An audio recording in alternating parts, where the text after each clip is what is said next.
வணக்கம் நேர்களே. இது ஷர்மிளா டாக்கீஸ். நான் உங்கள் டாக்டர் ஷர்மிளா. இந்த நீட் யுஜி 2026 பேப்பர் லீக் ஆன இந்த ஸ்கேம்ல தோண்ட தோண்ட பல திடுக்கிடும் உண்மைகள் வெளியில வந்துகிட்டு இருக்கு. இது பல முக்கியமான கேள்விகளை எழுப்பியிருக்கு. இந்த காணொளியில இது எவ்ளோ பெரிய ஒரு ஆர்கனைஸ்டு கிரைமாக ஆளும் பாஜகவில் இருக்கக்கூடியவர்களுடைய துணையோடவும், என்டிஏல இருக்கக்கூடிய பணி செய்பவர்களுடைய ஒப்புதலோடையும் இது நடந்திருக்கு அப்படிங்கிறத தான் நம்ம பார்க்க போறோம். எவ்ளோ பெரிய ஒரு ஆர்கனைஸ்ட் ஒரு கிரைம இவங்க எல்லாரும் சேர்ந்து செஞ்சு 23,00,000 மாணவர்களுடைய வாழ்க்கையில விளையாடி இருக்கிறாங்க அப்படிங்கிறத உங்களுக்கு இந்த காணொளி மூலமா சொல்லப் போறேன். இதுல பல முக்கியமான கேள்விகளையும் நாம எழுப்ப வேண்டியிருக்கு. முதல் முக்கியமான கேள்வி என்ன அப்படின்னா, இந்த பேப்பர் லீக் எங்க ஒரிஜினேட் ஆச்சு அப்படிங்கிறது. என்ன சொல்லப்படுது? அதாவது சிபிஐ விசாரணையில என்ன தெரிய வந்திருக்குன்னா, கேரளாவில் மருத்துவம் பயிலக்கூடிய ஒரு வட இந்திய மாணவர். அவர் ராஜஸ்தான் சிக்காரைச் சேர்ந்தவர். அவரு தன் கைப்பட கிட்டத்தட்ட ஒரு 410 கேள்விகளை, அதற்கான வினாக்களை எழுதி, ஒரு சாம்பிள் பேப்பர் அதாவது ஒரு கெஸ் கொஸ்டின் பேப்பர வந்து ரெடி பண்றாரு. இத ரெடி பண்ணி அவர் சிக்கர்ல இருக்கக்கூடிய தன்னுடைய தந்தைக்கு அனுப்பியிருக்காரு. அவர் சிக்கர்ல பல கோச்சிங் சென்டர்ஸ் நடத்திட்டு இருக்கிறவங்களோட தொடர்பு இருக்கக்கூடியவர். அதாவது இந்த நீட்டுக்கான கோச்சிங் சென்டர் நடத்துறவங்களோட தொடர்பு இருக்கக்கூடியவர். அவர் மூலமாகத்தான் இந்த பேப்பர் வெளியில போயிருக்குது. அதாவது அவர் இந்த கெஸ் பேப்பர கிட்டத்தட்ட 15,00,000 ரூபாய்க்கு பல நபர்கள் கிட்ட வித்திருக்கிறாரு. அவர்கள் மறுபடியும் அந்த கொஸ்டின் பேப்பர காப்பி எடுத்து பல மாணவர்களுக்கு 25,000லிருந்து 30,000 வரைக்கும், கிட்டத்தட்ட சில பேர்கிட்ட 2,00,000 ரூபாய் வரைக்கும் இந்த வினாத்தாளை வித்திருக்கிறாங்க. இது ஒரு மாநிலத்துல மட்டும் நடந்திருக்கா அப்படின்னு பார்த்தீங்கன்னா, பல மாநிலங்கள் கேரளால ஆரம்பிச்சு இவங்க ட்ராக் பண்ணிட்டு போனா ராஜஸ்தான், ஹரியானா, மகாராஷ்டிரா அப்படின்னு பல இடங்களுக்கு இது பரவி இருக்கிறது அப்படிங்கிறது தெரிய வந்திருக்கு. 2வது முக்கியமான கேள்வி என்னன்னா, நீட் எக்ஸாம் உடைய ஆக்சுவல் கொஸ்டின் பேப்பரோடையும் இந்த கெஸ் பேப்பரையும் கம்பேர் பண்ணி பார்த்தா, கிட்டத்தட்ட 120 கேள்விகள் அச்சு அசலா அப்படியே இருக்கு அப்படிங்கிறாங்க. அதாவது வார்த்தை கூட மாறாம அப்படியே இருக்கு. ஆன்சர் ஒரு 4 சாய்ஸ் குடுப்பாங்கல்ல, அந்த சாய்ஸ் கூட ஆர்டர் மாறாம அப்படியே இருக்கு. கெமிஸ்ட்ரி பாடத்துல மட்டும் கிட்டத்தட்ட 35 கேள்விகள் அப்படியே அச்சு அசலா இருக்கு அப்படின்னு சொல்றாங்க. 1 கேள்வி, 2 கேள்வியா இருந்தா பரவால்ல. கிட்டத்தட்ட 180 கேள்விகள்ல 120 கேள்விகள் அப்படியே அச்சு அசலா இந்த கெஸ் பேப்பர்ல இருக்கு அப்படின்னா, என்டிஏக்குள்ள வேலை செய்யறவங்களுடைய துணை இல்லாமல் இப்படிப்பட்ட ஒரு பேப்பர் லீக் ஆறதுக்கு வாய்ப்பே இல்ல. அப்போ நேஷனல் டெஸ்டிங் ஏஜென்சில வேலை செய்பவர்களும் இந்த ஸ்கேம்ல இன்வால்வ்டா இருக்கலாம் அப்படிங்கிற ஒரு கேள்வி இன்னைக்கு முக்கியமாக எழுந்திருக்கு. 3வது முக்கியமான விஷயம் என்னன்னா, கிட்டத்தட்ட 15 நாளைக்கு முன்னால, அதாவது மே 3 எக்ஸாம் நடக்குதுன்னா, 15 நாளைக்கு முன்னால இந்த பேப்பர் சமூக வலைதளங்கள் மூலமாக, டெலிகிராம், வாட்ஸ்அப் மூலமாக ஒட்டுமொத்த இந்தியாவுக்கும் சர்க்குலேட் ஆயிருக்கு அப்படிங்கிற ஒரு தகவல் வந்திருக்கு. இவ்வளவும் நடந்தும் இது சம்பந்தப்பட்ட கம்ப்ளைண்ட்ஸ் போயும் என்டிஏ எந்த நடவடிக்கையும் எடுக்காம கிட்டத்தட்ட 9 நாள் மௌனமாக இருந்தாங்க. மே 3ஆம் தேதி எக்ஸாம் நடந்து முடிஞ்சதுன்னா, மே 12ஆம் தேதி வரைக்கும் எந்த நடவடிக்கையும் எடுக்காம, இது அப்படியே ஆற போட்டுடலாமா, ஊத்தி மூடிடலாமா அப்படின்னு என்டிஏ முயற்சி பண்ணியிருக்கிறாங்க. கடைசியில இந்த பிரச்சனை பெரிய அளவுல வெடிக்க ஆரம்பிச்சதுக்கு அப்புறம் தான், வேற வழியே இல்லாம மே 12ஆம் தேதி ஒட்டுமொத்த எக்ஸாமுமே கேன்சல்டு. திரும்ப எக்ஸாம் நடத்துவோம் அப்படிங்கிற ஒரு அறிவிப்பை என்டிஏ வெளியிட்டிருக்கிறது. அடுத்த முக்கியமான கேள்வி, இந்த கேரளால முதல்ல இந்த கெஸ் பேப்பர் தயாரிச்ச இந்த மெடிக்கல் ஸ்டூடண்ட் யாரு? அவருக்கு எப்படி இந்த தகவல் கிடைச்சது? அவர் தான் ஸ்டார்ட்டிங் பாயிண்டா? இல்ல அவர் இந்த நெட்வொர்க்ல வெறும் ஒரு நோடல் பாயிண்டா? அப்படிங்கிற ரீதியில சிபிஐ விசாரணை பண்ணிக்கிட்டு இருக்கிறாங்க. அதாவது என்டிஏக்குள்ள இருக்கக்கூடிய யாரோடாவது இவருக்கு கனெக்ஷன் இருக்கா? அது மூலமாக இவருக்கு இந்த பேப்பர்ல இருக்கக்கூடிய கொஸ்டின்ஸ் 120 கொஸ்டின்ஸ் கிடைச்சுதா? அப்ப அத வச்சு இவர் வந்து வெளியில சர்க்குலேட் பண்ணி பணம் பண்ணாரா? அப்படி எவ்ளோ பணம் கைமாறி இருக்கு? இதுல எவ்ளோ பங்கு என்டிஏல இருக்கக்கூடியவங்களுக்கு போயிருக்குது? இது எல்லாத்தையும் இன்னைக்கு சிபிஐ இன்வெஸ்டிகேட் பண்ணிட்டு இருக்காங்க.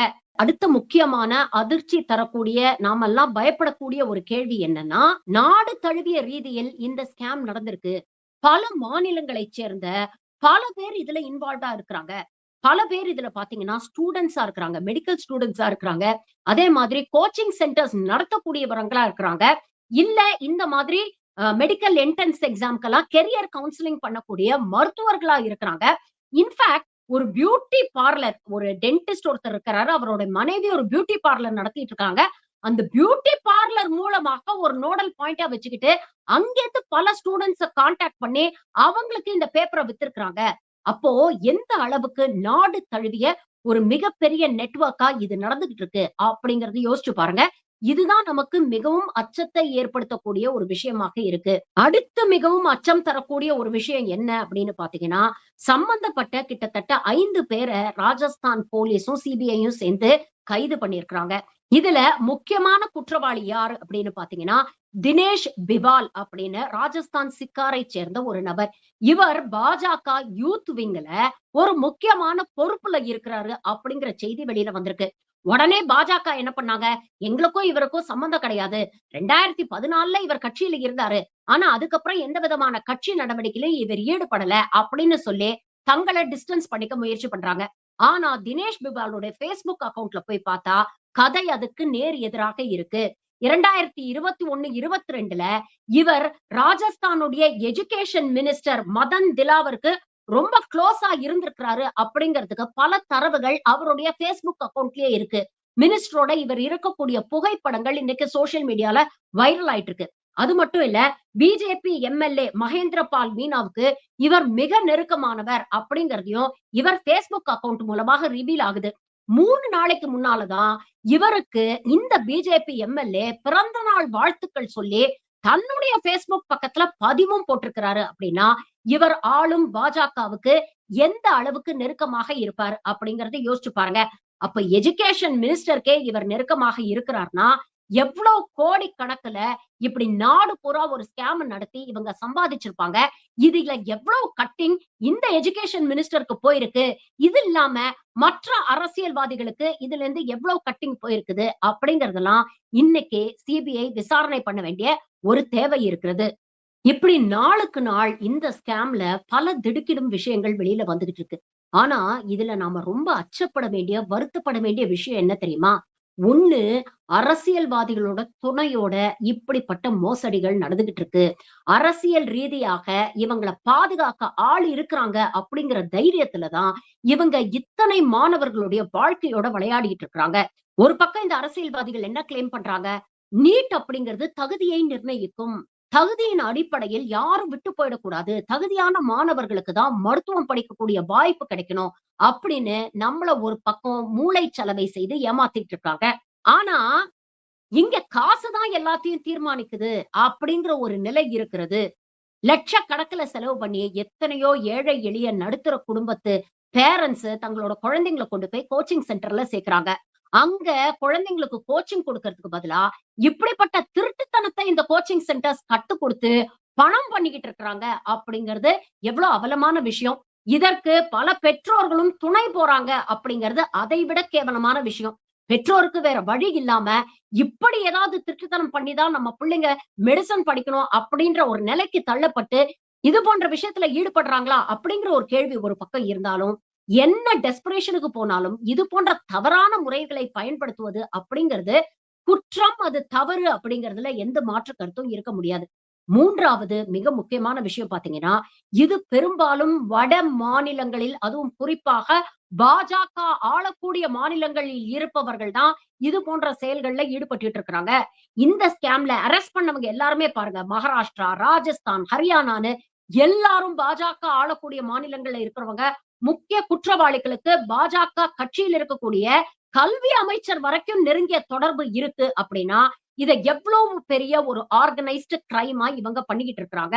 கண்டிப்பா என்டிஏல, நேஷனல் டெஸ்டிங் ஏஜென்சில இருக்கக்கூடிய அதிகாரிகளோட துணை இல்லாம இவ்ளோ பெரிய ஒரு ஊழல கண்டிப்பா இவங்களால பண்ண முடியாது. இது இந்த வருஷம் மட்டும் தான் நடக்குதான்னு கேட்டீங்கன்னா, இல்ல. வருஷா வருஷம் இது நடந்துகிட்டு இருக்கு. இதற்கான முக்கியமான உதாரணம் என்னன்னா, இதுல கைது செய்யப்பட்ட அந்த முக்கியமான குற்றவாளி தினேஷ் பிவால் இருக்காரு இல்லையா? இவரோட குடும்பத்தை சேர்ந்த கிட்டத்தட்ட 5 பேர் இன்னைக்கு மெடிசின் படிச்சுட்டு இருக்காங்க. தினேஷ் பிவாலுடைய மகன் இந்த வருஷம் நீட் எழுதுறாரு. போன வருஷம் தினேஷ் பிவாலுடைய இறந்து போன அண்ணனுடைய பசங்க 2 பேர் நீட் எக்ஸாம கிளியர் பண்ணி அவங்க மருத்துவம் சேர்ந்திருக்கிறாங்க. அதே மாதிரி இந்த ஸ்கேம்ல கைது செய்யப்பட்டிருக்கக்கூடிய தினேஷ் பிவாலுடைய சகோதரர் அவருடைய 2 மகள்களும் வந்து கடந்த வருஷம் நீட் எக்ஸாம கிளியர் பண்ணி, அவங்க மருத்துவம் படிச்சுக்கிட்டு இருக்கிறாங்க. இதுல 2 பேர் அரசு மருத்துவமனையிலயும், 2 பேர் தனியார் மருத்துவமனையிலயும் படிச்சுட்டு இருக்காங்க. அப்போ ஒரே குடும்பத்தைச் சேர்ந்த 5 பேர் வந்து இங்க மெடிசின் படிச்சுட்டு இருக்காங்க அப்படின்னா, அப்ப கொஞ்சம் யோசிச்சு பாருங்க. நீட் எக்ஸாம கிளியர் பண்றது யாருக்கெல்லாம் சாத்தியப்படுது? ஆளும் பாஜகவுக்கு குளோஸா இருந்து, இது போன்ற முறைகேடுகள்ல ஈடுபடக்கூடியவர்களோட குடும்பம் இதனால பெனிஃபிட் ஆகுது. பினான்சியல் பெனிஃபிட் மட்டும் இல்லங்க. அந்த குடும்பத்துல இருக்கக்கூடிய பசங்கள இப்படிப்பட்ட முறைகேடான வழி மூலமாக மருத்துவம் படிக்க வைக்கிறாங்க. இவங்கெல்லாம் எப்படிப்பட்ட தரமான மருத்துவர்கள உருவாக்கிக்கிட்டு இருக்கிறாங்க அப்படிங்கிறத கொஞ்சம் யோசிச்சு பாருங்க. அப்போ நீட் அப்படிங்கிறது ஏழை எளிய மக்களுக்கு எட்டா கனவா போயிடுச்சு அப்படின்னு இத்தன வருஷம் நாம பேசிட்டு இருந்தோமே. இதெல்லாம் தாண்டி இன்னும் ஒரு படி மேல போயி, பச்சை அயோக்கியத்தனம் பண்ணிக்கிட்டு இருக்கிறாங்க ஆளும் பாஜகவை சேர்ந்தவர்கள். அவங்க குடும்பத்த சேர்ந்தவங்க, அவங்களுக்கு நெருக்கமா இருக்கக்கூடியவங்க, இப்படி முறைகேடுகள்ல ஈடுபட்டு நீட் எக்ஸாம கிளியர் பண்ணி மருத்துவம் படிக்கிறாங்கன்னா, லட்சக்கணக்கான ஏழை, எளிய, நடுத்தர குழந்தைங்க, நாம நல்லா படிச்சோம்னா, இந்த எக்ஸாம கிளியர் பண்ணி நம்ம மருத்துவம் படிக்கலாம் அப்படின்னு கனவு கண்டுட்டு இருக்கக்கூடிய குழந்தைங்களோட வாழ்க்கையில, இந்த அயோக்கிய கும்பல் மண் அள்ளி போட்டுட்டு இருக்கு. இன்னைக்கு கொஞ்சம் கூட கவலையே இல்லாம என்டிஏ ஒட்டுமொத்த எக்ஸாமையும் கேன்சல் பண்றாங்க. இதுல இருந்து நமக்கு என்ன தெரியுது? இதே மாதிரி ஒரு முறைகேடு 2024ல நடந்தோன்ன, இத விசாரிக்கிறோம் அப்படின்னு ஒரு கமிஷன் போட்டுட்டு, அந்த கமிஷன் இதுவரைக்கும் என்ன விசாரிச்சாங்க அப்படிங்கிற ஒரு தகவல் கூட மெயின் ஸ்ட்ரீம் மீடியால வெளியில வரல. அத அப்படியே ஊத்தி மூடிட்டாங்க. திரும்பவும் இந்த வருஷமும் இது வெளியில வராம இருக்கிற அளவுக்கு இத எப்படி ஊத்தி மூடலாம் அப்படின்னு முயற்சி பண்ணி, கடைசியில 9 நாள்ல அது முடியாம போனதுக்கு அப்புறம் தான் ஒட்டுமொத்த எக்ஸாமையும் கேன்சல் பண்ணியிருக்கிறாங்க.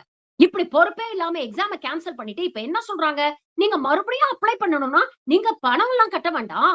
அதே அப்ளிகேஷன் ஃபார்ம் வச்சு, அதே ஹால் டிக்கெட்ட வச்சு நீங்க மறுபடியும் எக்ஸாம் எழுதலாம் அப்படின்னு சொல்றாங்க. ஆனா, எத்தன குழந்தைகளுக்கு இதனால கடுமையான மன உளைச்சல் ஏற்பட்டிருக்கும் யோசிச்சு பாருங்க. இப்படிப்பட்ட ஒரு கேடுகெட்ட எக்ஸாம் தேவையா? அப்படிங்கிற கேள்விய தான் தொடர்ந்து பல வருஷமா இங்க திமுக அதற்கு ஆதரவாக இருக்கக்கூடிய கட்சிகள் எழுப்பிட்டு இருந்தாங்க. நம்மளுடைய மாண்புமிகு முதலமைச்சர் திருவாளர் விஜய் என்ன சொன்னாரு? நீட் எக்ஸாம் நடத்துறதும், நடத்தாததும் ஒன்றிய அரசு கையில இருக்குது. நீட் மட்டும் தான் படிப்பா? நீட் எக்ஸாம் வேண்டாம் வேண்டான்னு நீட் எக்ஸாம்ல அரசியல் பண்ணி திமுக மக்களை ஏமாத்துது அப்படின்னு பேசினார். ஆனா, இன்னைக்கு அதே முதலமைச்சர் விஜய் இந்த ஸ்கேம் வெளியில வந்து நாடே பரபரப்பா இருக்கு. இந்த ஸ்கேம் வெளியில வந்து நாடே பரபரப்பா இருக்கும்போது 48 மணி நேரம் மனுஷன் வாயே திறக்கல. அதுக்கப்புறம் ஒரு அறிக்கை வெளியிடுறாரு. கல்விய மாநில பட்டியலுக்கு கொண்டு வரணும். இனிமேல் மாநில மருத்துவக் கல்லூரிகள்ல மாநில அரசே அட்மிஷன்ஸ வந்து டிசைட் பண்ணணும். இதத்தானேங்க காலங்காலமா நாம பேசிக்கிட்டு இருக்கோம். இதுதானே காலங்காலமா திமுக பேசிட்டு இருந்தது. இதற்காகத்தானே கோர்ட் வரைக்கும் போனாங்க. இதற்காகத்தானே சட்டமன்றத்துல மசோதாவை நிறைவேத்தி ஆளுநருக்கு அனுப்பிச்சாங்க. ஆளுநர் அத மேல எந்த நடவடிக்கை எடுக்காம காலம் தாழ்த்திட்டு அத திருப்பி அனுப்புனாரு. திருப்பி அனுப்புன மசோதாவை மீண்டும் நிறைவேத்தி அனுப்புனா, ஆளுநர் அதையும் காலம் தாழ்த்தி கடைசியில கோர்ட்டுக்கு போயிட்டாங்க. வேற வழி இல்ல அப்படின்னோனே குடியரசுத் தலைவருக்கு அனுப்பி, குடியரசுத் தலைவர் அத ரிஜெக்ட் பண்ணி திருப்பி அனுப்புறாங்க. ஏ.கே. ராஜன் அவர்கள் தலைமையில ஒரு கமிட்டி அமைச்சு, இந்த நீட் எக்ஸாம் எத்தன குழந்தைகளுடைய எதிர்காலத்துல கனவுல மண் அள்ளி போடுது அப்படிங்கிற தரவுகளோட தமிழ்நாடு அரசு, திமுக அரசு முன்னெடுத்து வச்சது. ஆனா அப்பல்லாம் அத எள்ளி நகையாடிட்டு, பொய் பேசுறாங்க, பாலிடிக்ஸ் பண்றாங்க, மக்கள பத்தி கவலைப்படல அப்படின்னு எல்லாம் பேசிட்டு, இன்னைக்கு நீங்க என்ன கடிதம் எழுதியிருக்கீங்க? இதுல இருக்கக்கூடிய உச்சபட்ச வேதனை என்ன தெரியுமா? மாணவர்கள் தான் இந்தியாவுடைய எதிர்காலம் அப்படின்னு ஒரு பக்கம் மோடி பேசுறாரு. இன்னைக்கு இவ்ளோ பெரிய ஸ்கேம் நடந்திருக்கு. மோடி வாய தொறந்து ஒரு வார்த்தை பேசினாரா? அமித்ஷா வாய திறந்து ஏதாவது ஒரு ஆறுதல இந்த மாணவர்களுக்கு சொன்னாரா? பரீட்சா பே சர்ச்சா அப்படின்னு அட்வைஸ் பண்ண தெரிஞ்ச மோடிக்கு பிரச்சனைன்னு வரும்போது ஏன் பயந்து ஒளியுறாங்க? ஒன்றிய கல்வித்துறை அமைச்சர் தர்மேந்திர பிரதான் மக்களுடைய கேள்விகளுக்கு, பத்திரிகையாளருடைய கேள்விகளுக்கு பதில் சொல்ல முடியாம மிரண்டு பதுங்கி ஓடுறாரு. யார காப்பாத்த முயற்சி பண்றீங்க? எந்த அளவுக்கு இந்த சிஸ்டம் செல்லரிச்சு போயிருக்குது அப்படிங்கறத நீங்க புரிஞ்சுக்கணும்னா, கடந்த 10 ஆண்டு கால மோடி ஆட்சியில கிட்டத்தட்ட 89க்கும் மேல கொஸ்டின் பேப்பர் லீக் அப்படிங்கிற ஸ்கேம்ஸ் நடந்திருக்கு. இதுல 45க்கு மேல எக்ஸாம்ஸ திரும்ப கண்டக்ட் பண்ணியிருக்கிறாங்க. வருஷா வருஷம் எல்லா துறைகளிலும் நீட் மட்டும் இல்லங்க, எல்லா எக்ஸாம்ஸ்லயும், எல்லா பாஜக ஆளக்கூடிய மாநிலங்களையும் இந்த பேப்பர் லீக் அப்படிங்கிறது சர்வ சாதாரணமாக நடக்குது. ஒவ்வொரு வருஷமும் இதனால பல லட்சக்கணக்கான, கோடிக்கணக்கான மாணவர்கள் கஷ்டப்பட்டுட்டு இருக்காங்க. ஆனா, பாஜக அரசு இதெல்லாம் சரி செய்யணும் அப்படிங்கிற ஒரு முயற்சி கூட எடுக்கிறது இல்ல. இன்ஃபாக்ட் இவங்களுடைய அலட்சியம் எந்த அளவுக்கு இருக்குன்னா, இன்னைக்கு ராஜஸ்தானுடைய எஜுகேஷன் மினிஸ்டர் கிட்ட பத்திரிகையாளர்கள் இந்த நீட் பேப்பர் லீக் ஸ்கேம பத்தி கேள்வி கேட்டதுக்கு, இதெல்லாம் ஒரு பெரிய விஷயமா? எல்லாம் நடக்கத்தான் செய்யும். இதற்காகலாம் இவ்வளவு தூரம் நீங்க பில்டப் பண்ண வேண்டிய அவசியம் இல்ல அப்படின்னு ரொம்ப அலட்சியமா மாணவர்களோட உழைப்ப பத்தியோ, எதிர்காலத்த பத்தியோ கவலையே படாம ரொம்ப விட்டேத்தியா ஒரு பதில குடுத்துட்டு அவர் நகர்ந்து போறாரு. இது மக்கள் கிட்ட மேலும் கொந்தளிப்பை ஏற்படுத்தியிருக்கு. கல்வியில இந்த அளவுக்கு முறைகேடு பண்ணி, கமர்ஷியலைஸ் பண்ணி, அத ஒட்டு மொத்தமா ஒரு கேன்சர் நோய் மாரி அரிச்சுக்கிட்டு இருக்கு இந்த அரசாங்கமும், இன்ஸ்டிடியூஷன்ஸும் சேர்ந்து. நல்லது நடந்ததுன்னா, கிரெடிட் எடுத்துக்க மோடி முதல் ஆளா முன்ன வந்து நிப்பாரு. ஆனா இப்படிப்பட்ட முறைகேடுகள் நடக்கும் பொழுது, இந்த சங்கிகள் வாயே திறக்க மாட்டாங்க. இதுல ஒரு மாற்றம் வரணும்னா, மாணவர் சமுதாயம் பேசுனா தான் வரும். உங்களுடைய எதிர்காலம் நல்லா இருக்கணும்னா, அதுக்கு நீங்க தான் பேசணும். நீங்க தான் ஒருங்கிணைந்து இதற்கு எதிராக போராட வேண்டும். கேள்வி கேட்டா தான் பதில் கிடைக்கும். அடுத்தவன் பேசுவான், நமக்காக அடுத்தவன் பேசுவான் அப்படின்னு காத்துட்டு இருந்தீங்கன்னா, எதுவுமே மாறப்போறதில்ல. நன்றி. வணக்கம்.